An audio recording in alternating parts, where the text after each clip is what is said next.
Subscribe करे खातिर लाल button दबाई और भोजपुरी के ताजा अपडेट पहले पावे खातिर घंटी वाला बटन दबाई। छपरा जिला भोजपुरी पर लोग के बहुत बहुत स्वागत बा। जी हाँ, आज के जौन खबर बहुत बड़ खबर वालों के बीच हम लेके आइल बनी बॉलीवुड के सुपरस्टार अक्षय कुमार से जुड़ल और भोजपुरिया सुपरस्टार पवन सिंह से रिलेटेड एगो बहुत बड़ खुलासा वालों के बीच हम लेके आइल बनी। जी हाँ, रउआ लोग के बता दी कि अभी तक तो पवन सिंह के गाना कमरिया करे लपालप लॉलीपॉप लागेलू पूरा वर्ल्ड वाइड रिकॉर्ड के माध्यम से बाजर रहे। जी हाँ, लोग बता दी कि वर्ल्ड वाइड स्तर पर ही गाना जो गाना के नाम रहे कमरिया करे लपालप लॉलीपॉप लागेलू हर जगह, या वो हिंदी के शो होके चाहे भोजपुरी के शो होके चाहे कोनो टीवी शो होके, ओ में बिना पवन सिंह के गाना कमरिया करे लपालप बजले ओकर कोनो उपाय न रहत रहा। जी हाँ, लोग बता दी लेकिन पवन सिंह एक कदम और आगे बढ़ गई बने और भोजपुरी सुपरस्टार पवन सिंह के फिल्म सत्या जौन आई रहा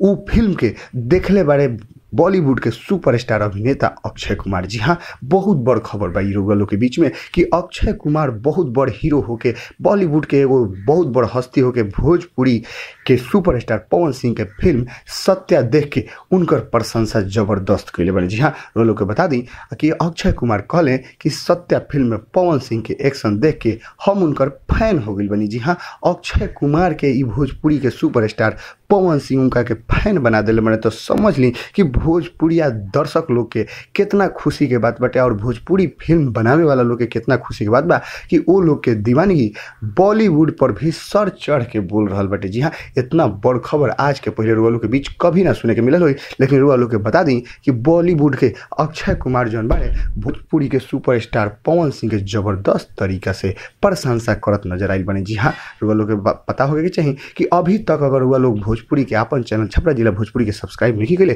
तो लाल बटन दबा के सब्सक्राइब करी और तेज अपडेट पावे खातिर घंटी